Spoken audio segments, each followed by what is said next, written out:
Dan mereka kaget karena melihat Ibu MG ini udah bengkak. Welcome.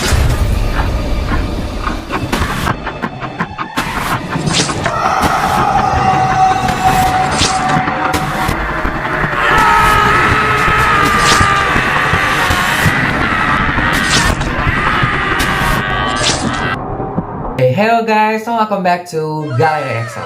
Jadi hari ini gue bakalan ngebahas tentang kasus kematian satu keluarga di Kalideres yang tewas secara misterius di suatu kompleks perumahan yang tergolong cukup elit, dimana awalnya satu keluarga korban ini itu diduga mati karena kelaparan dan tidak mampu membeli makanan. Itu awalnya diduga karena kelaparan gitu, tapi ternyata semenjak banyak sekali kejanggalan-kejanggalan yang muncul, terus banyak juga nih teori-teori konspirasi dan juga simpang siur teori liar lainnya yang dikeluarkan oleh pengemuka gitu ya. Aduh, apalah bahasanya. Itu banyak banget teori-teori yang mendasari alasan mengapa keluarga tersebut meninggal. Buat kalian yang belum nonton video part 1 gue, bisa nonton dulu yang ini videonya. Dan di part 2 kali ini gue akan melanjutkan beberapa kejanggalan baru dan juga teori konspirasi yang beredar di media sosial. But before that, buat kalian semua yang baru pertama kali ke channel ini, gue mau say hello dan jangan lupa buat subscribe, like,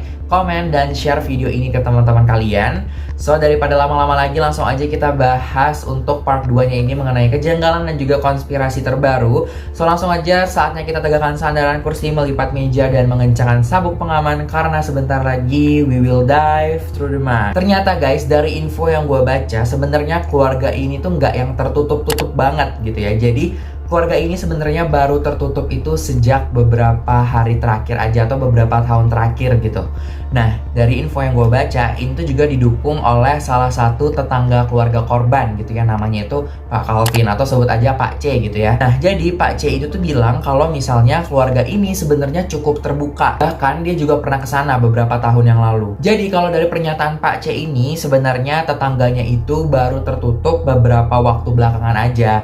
Bahkan dulu tuh masih suka kontak-kontakan gitu sih. Kemudian pada tahun 2010-nya, Pak C ini bersama dengan ibu dan juga adiknya itu pernah diundang ke rumah Pak RG, mungkin untuk makan-makan atau sekedar chill bareng atau mungkin acara-acara santai. Dan Pak C ini mengaku pernah berbincang langsung dengan Ibu MG dan anaknya si DF ini. Kemudian Pak C ini juga menyebutkan satu keluarga ini kalau misalnya lagi berpergian keluar menggunakan mobil, gak sengaja ketemu di jalan gitu, pasti mereka selalu say hello. Oke, kita next dulu ke keterangan saksi berikutnya dari seorang warga juga. Ini seorang ibundanya dari Pak C tadi, sebut aja Ibu TS gitu ya. Jadi Ibu TS ini mendengar sesekali aktivitas tetangganya itu, tapi belakangan ini tuh juga udah mulai jarang kelihatan gitu, jarang kedengeran. Nah, kirain Ibu TS ini RG, MG, BG sama DF ini udah pindah kompleks gitu, karena emang udah bener-bener gak kelihatan gitu aktivitasnya. Dan TS ini juga mengaku kalau misalnya pernah gak sengaja ngelihat Pak Rudianto atau Pak RG ini keluar rumah gitu ya 3 bulan lalu.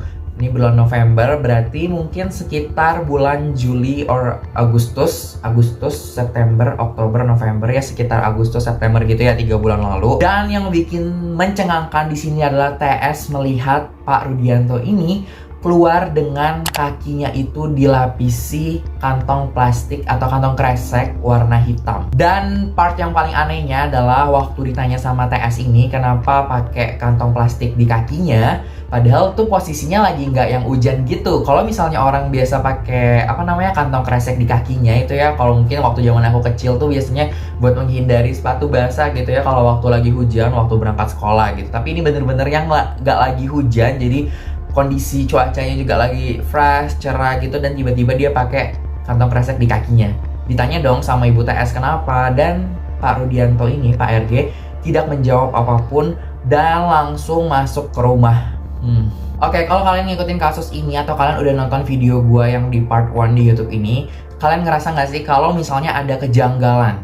Yaps, benar, mengenai urutan kematian korban. Oke, di sini gue coba jelasin dari 3 sumber ya. Yang pertama itu berita yang beredar, kemudian ada dari keterangan ibundanya Pak C, sama dari keterangan pegawai koperasi simpan pinjam. Oke, ada 3. Nah, kalau dari berita yang beredar itu kan urutan kematian korban itu kan dari Pak Rudianto dulu, kemudian diikuti sama Bu Margareta atau Bu MG, kemudian Pak Budianto atau BG, dan diikutin sama anaknya si DF ini atau dia. Oke, sampai sini mungkin masih belum ada yang janggal, tapi yang janggal itu adalah dari keterangan kedua saksi ini.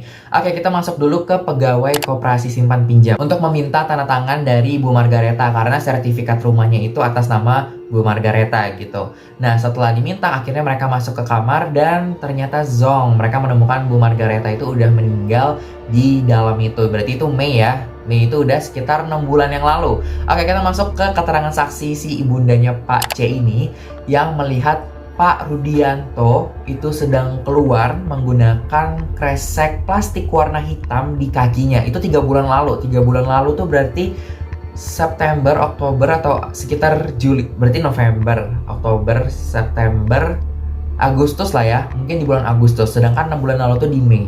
Di Mei, ibunya itu udah melihat kalau misalnya MG ini meninggal lebih dulu gitu ya, udah meninggal lah istilahnya. Sedangkan dari keterangan ibundanya Pak C, itu dia masih melihat Pak Rudianto keluar 3 bulan yang lalu. Jadi sebenarnya urutan kematian korbannya ini siapa dulu gitu ya. Nanti gue bakal jelasin lagi di bawah, ini ada kaitannya sama keterangan salah satu saksi lagi. Oke, next. Jadi ini yang bakalan gue bahas. Jadi tetangga korban, tetangga yang bener-bener tinggal persis di sebelah rumah korban, itu sebut aja Pak T gitu ya. Dia tuh sebenarnya udah ngecium bau busuk mayat gitu, udah sejak bulan Februari atau Maret. Tapi waktu bulan-bulan segitu, itu sebenarnya baunya nggak yang terlalu menyengat banget. Jadi kayak cuma sekali lewat kalau misalnya ada angin. Nah, tapi beberapa hari terakhir ini, Pak T itu udah bener-bener yang nggak kuat banget karena baunya itu tuh udah bener-bener sampai masuk ke kamarnya, bahkan udah disemprot pewangi pun sampai nggak ngefek gitu ya. Dan kalau dari keterangannya Pak T ini kurang lebih mirip sama Pak C. Sebenarnya keluarga ini tuh nggak yang tertutup-tutup banget gitu ya, masih bisa say hello, cuman nggak berkomunikasi yang baik gitu, nggak yang terlalu basa-basi sama orang banyak gitu, tapi masih negur sapa lah gitu. Bahkan belasan tahun lalu itu anaknya Pak T itu pernah main ke rumah keluarga korban. Ya guys, di part 1 ini kemarin gue ada ketinggalan info yang cukup menarik di sini. Ini ada datang dari keterangan saksi dari warga bernama Desi gitu ya. Jadi salah satu warga ini itu tuh mengungkap foto terakhir yang dikirim salah satu korban keluarga, yaitu MG. Jadi inti pesannya itu adalah MG ini melarang orang luar untuk masuk ke rumahnya atau datang ke rumahnya. Bahkan MG ini juga menyuruh Jumantik atau juru pemantau jentik yang biasanya melakukan pemberantasan jentik nyamuk di rumahnya mereka itu untuk tidak datang lagi secara langsung. Jadi tanggal 19 Septembernya, Kadir Jumantik ini dapat foto dari WhatsApp-nya MG yang lagi periksa air di kamar mandi. MG ini juga sempat bilang katanya kamu nggak usah datang ke sini lagi karena udah dikirim fotonya. Jadi nanti tinggal kirim aja berkas buat ditandatanganin. Dari keterangan Desi ini juga mengungkapkan bahwa keluarga ini sebenarnya nggak yang tertutup-tutup banget gitu ya. Jadi tipikal yang kalau misalnya ketemu di luar itu masih say hello walaupun nggak basa-basi gitu ya. Dan menurutnya juga satu keluarga di Kalideres itu tuh mulai terlihat aneh sejak Agustus 2022. Dan itu juga terakhir kali dia interaksi dengan Jumantik. Dalam artian Jumantiknya itu tuh kayak datang langsung ke rumahnya gitu kali ya. Jadi sebenarnya waktu Agustus itu Kadir Jumantik sebenarnya pernah datang gitu ya ke rumah korban dan ketemu nih sama Pak Rudianto, Pak RG, tapi dilarang buat masuk sama Pak RG-nya. Nah, dia nih lihat Pak RG kayak lagi murung dan stres. Oke, kita next dulu. Kalau tadi kesaksian-kesaksian dari warga-warga sekitar mengenai keanehan dan juga kejanggalan dari kasus kematian satu keluarga di Kalideres ini, sekarang kita bisa masuk dulu ke kejanggalan-kejanggalan yang baru gue temuin. Kejanggalan ini datang dari seorang tukang jamu gitu ya di sekitar pasar perumahan Citra Garden di kompleksnya keluarga korban. Jadi sebenarnya keluarga Gunawan ini itu adalah pelanggannya gitu, pelanggan jamu. Oleh karena itu, tukang jamu ini sering banget ketemu dan juga berinteraksi dengan mereka. Dari keterangan tukang jamu ini yang meminta namanya tidak mau disebutkan, itu tuh mengatakan kalau pasangan Gunawan ini pernah hendak meminjam uang dia sebesar 50 juta rupiah. Tapi hal ini tidak dipenuhi oleh tukang jamu karena dia tidak memiliki uang sebanyak itu. Oh ya, mungkin info tambahan aja dari gua gitu ya terkait dugaan kelaparan akibat tidak mampu membeli makanan itu dari warga sekitar sendiri bahkan menganggap bahwa mereka itu keluarga yang mampu, istilahnya cukup lah kalau misalnya cuma memenuhi kebutuhan pokok seperti membeli makan aja. Dan ketua RT ini, Pak Asyung ini juga bilang kalau misalnya keluarga itu tidak pernah menerima bantuan dari pemerintah. Dan dari informasi terbaru ini, kemungkinan barang-barang yang dimiliki korban seperti mobil, motor, dan lain-lain itu tuh dijual gitu ya. Karena dari identifikasi yang dilakukan oleh pihak kepolisian menemukan bukti bahwa korban itu sempat beberapa kali menghubungi sebuah nomor untuk menjual barang-barang yang ada di rumahnya. Mulai dari mobil, motor, hingga televisi. Jadinya pihak kepolisian ini telah mendapatkan juga identitas pembeli barang tersebut. Selanjutnya dari hasil olah TKP ini ditemukan handphone. Jadi ditemukan ada 2 handphone nih. Padahal di dalam keluarga itu tuh ada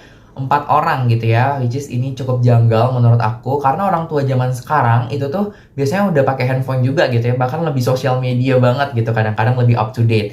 Nah, melihat juga keluarga korban ini sebenarnya tergolong mampu untuk membeli barang-barang tersier serupa handphone kayak gitu karena mobil aja juga punya gitu ya. Dan setelah dicek lebih dalam oleh pihak psikologi forensik, ponsel korban ini ternyata banyak banget mengandung emosi negatif. Tapi aku nggak nemu sih isinya gimana-gimana gitu, tapi intinya itu emosi negatif. Oke, dan next ini adalah part terjanggal menurut gue, tercreepy dan juga tercengang banget gitu ya. Sebenarnya gue udah sempet bahas juga di part 1, bahkan di video tadi juga gue sudah sempet menyebutkan gitu ya. Jadi ini ceritanya dimulai pada tanggal 13 Mei 2022. Gue yakin kalian semua udah tahu. Yes, jadi itu datang si agen koperasi simpan pinjam ke rumah keluarga korban. Jadi tetangga di samping rumah korban itu cerita kalau misalnya sempat ngelihat ibu-ibu berjilbab yang masuk ke dalam rumah korban. Awalnya tetangganya ini ngira kalau misalnya udah make a deal nih, rumahnya udah terjual gitu karena keluarganya udah mau pindah karena udah gak kelihatan juga aktivitasnya di sini. Tapi guys, ternyata ibu-ibu berjilbab itu adalah agen atau pegawai dari koperasi simpan pinjam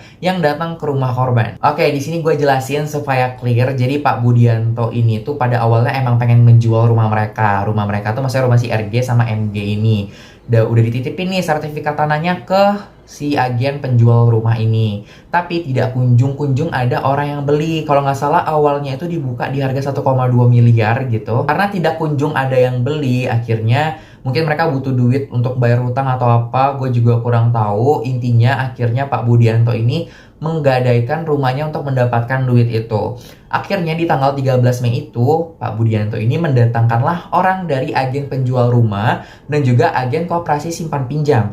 Jadi ibu-ibu berjilbab yang koperasi simpan pinjam ini datang untuk mengecek nih kriteria rumah ini sesuai gak sih dan kira-kira nanti berapa budget yang dikeluarkan atau dipinjamkan dengan menggadaikan rumah tersebut gitu. Nah, setelah dicek recheck gitu ya, sertifikat tanahnya dicek juga nih semua, ternyata sertifikat itu atas nama Ibu Margareta atau Ibu MG. Nah, untuk mencairkan dananya dan lain sebagainya, butuh yang namanya tanda tangan ataupun persetujuan ya pasti dari si pemilik sertifikat tanah itu. Akhirnya refleks dong nanya Ibu Margaretanya di mana nih gitu ya. Terus katanya si Dian, Ibu Margaretanya itu lagi tidur nih di kamarnya. Nah, terus akhirnya ibu-ibu ini sama bapak-bapak penjual rumah ini itu tuh datang dong ke kamarnya mau ngeliat Ibu Margareta. Tapi mereka terkejut dan juga shock karena itu kamarnya gelap banget dan kayak udah nggak terurus gitu pokoknya. Dan begitu bapak penjual agen rumah ini ingin menyalakan saklar di rumah itu, tiba-tiba dihentikan sama Dian. Dian tiba-tiba bilang kayak gini, Ibu akhir-akhir ini lagi sensitif sama cahaya gitu. Akhirnya bapak ini nggak jadi hidupin lampu dong. Terus mereka udah mendekat nih ke kasur dan akhirnya mereka menyalakan flash di HP mereka. Dan mereka ini terkejut seterkejut-kejutnya gitu ya, karena si DF ini lagi duduk di samping ibunya sambil ngenyisirin juga. Dan mereka kaget karena melihat Ibu MG ini udah bengkak dan udah meninggal. Yes, gue yakin itu suasananya pasti creepy banget. Orang yang ngeliat itu, apalagi gue gitu ya, itu pasti refleks dong langsung lari gitu ya dari kamar tersebut. Tapi waktu mereka lari keluar, kamar mereka itu dicegat sama Pak Budianto. Jadi Pak BG ini mencegat mereka dan bilang jangan laporin hal ini ke pihak kepolisian. Dan ini gue masih belum menemukan sumber yang valid atau sumber yang jelas kenapa alasan saksi ini mau menutup mulut selama 6 bulan lamanya. Gue nggak tahu alasannya apa dia sampai mau menutup mulut selama itu. Dan sekarang gue tuh bingung alasan kenapa saksi itu tidak mau melaporkan dan hanya berdiam selama 6 bulan lamanya. Dan gue cuman kepikiran 3 hal gitu ya. Yang pertama itu dia masih trauma sama kejadian itu. Kedua, mereka diancam. Atau ketiga, mereka itu diberikan, karena ternyata hal-hal yang gue pikirkan ini juga ada gitu ya, orang-orang yang juga memikirkan gitu. But gue mau bilang kalau ketiga hal itu cuman dugaan gue aja, jadi itu belum tentu benar. Karena itu cuma naluri gue sebagai manusia yang melihat kasus ini. Oke, dan ini adalah kejanggalan terakhir yang gue temuin dari akun TikToknya _bangmul, yaitu ditemukannya dus-dus susu bayi di depan rumah korban sebelum penggeledahan jenazah itu terjadi. Kalau kalian nonton video gue di part 1-nya ya, kemarin gue sempat ngebahas nih masalah bedak tabur juga ya, yang ternyata pihak kepolisian ini juga menemukan struk bedak bayi di dalam rumah tersebut. Padahal dari informasi sekitar, keluarga ini nggak ada bayi. Jadi buat apa beli bedak tabur bayi dan juga beli susu bayi gitu. Jadi benar-benar kayak cuma 4 orang ini aja yang tinggal di rumah itu sampai sekarang. Dan gue juga belum tahu hubungan bedak tabur bayi ini dengan susu bayi, lilin merah, dan juga kapur baros, apakah ritual or something else. Oke, sekarang kita masuk ke teori konspirasi yang banyak banget beredar. Yang pertama itu sempat beredar kalau misalnya keluarga ini memiliki paham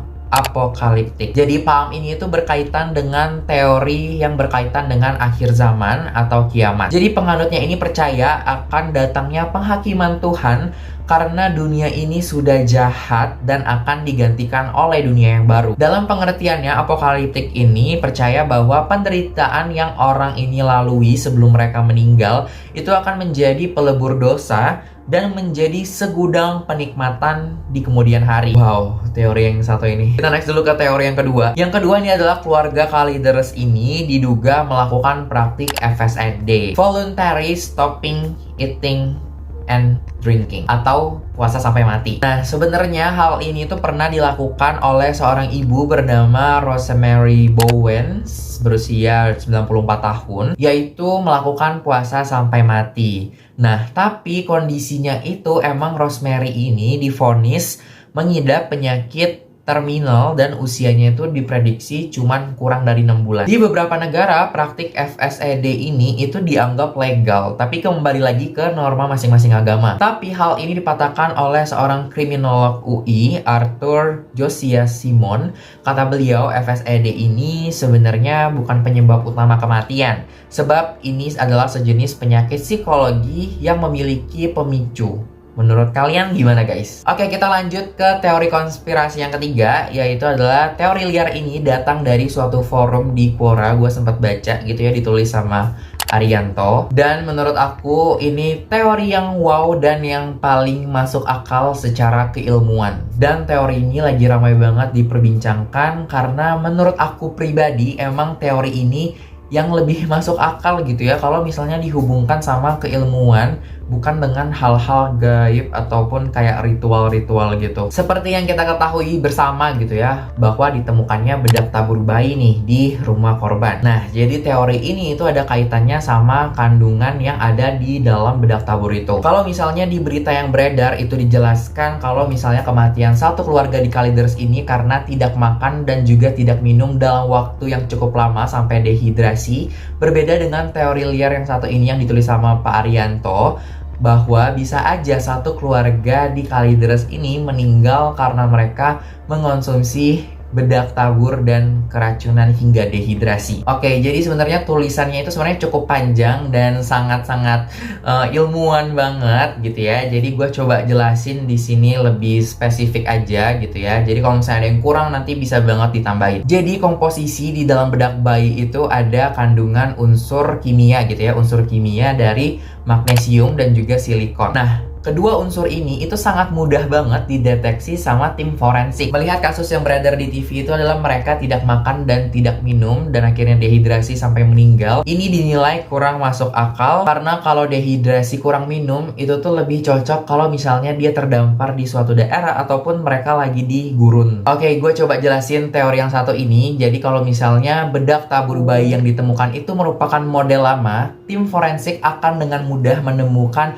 magnesium dan juga silikon di dalam tubuh korban karena itu terbuat dari kimia. Tapi berbeda lagi kalau misalnya bedak tabur bayi yang ditemukan di rumah itu adalah model terbaru yang lebih eco-friendly, dimana kita tahu kalau misalnya eco-friendly itu pasti pembuatannya itu dari bio yang mampu dihabiskan oleh mikroba usus kita gitu ya. Jadi itu bukan bahan kimia, jadi itu terbuat dari bahan bio yang sebenarnya kalau masuk ke usus itu bakal ada mikroba usus yang bakal memakan itu sehingga tidak dapat terdeteksi zat-zat itu di dalam tubuh korban. Nah, kurang lebih kayak gitu teorinya, dan menurut aku ini teori ter-the best sepanjang aku baca ini. Sejauh ini masih belum ada lagi teori-teori yang beredar, dan ini menurut aku salah satu teori yang terbaik untuk kasus kematian satu keluarga di Kalideres ini. Jadi pihak kepolisian bisa mengecek dulu nih mungkin model bedak tabur bayi yang ditemukan di rumah keluarga korban itu yang versi lama atau versi barunya gitu. Menurut kalian gimana guys tentang teori yang satu ini?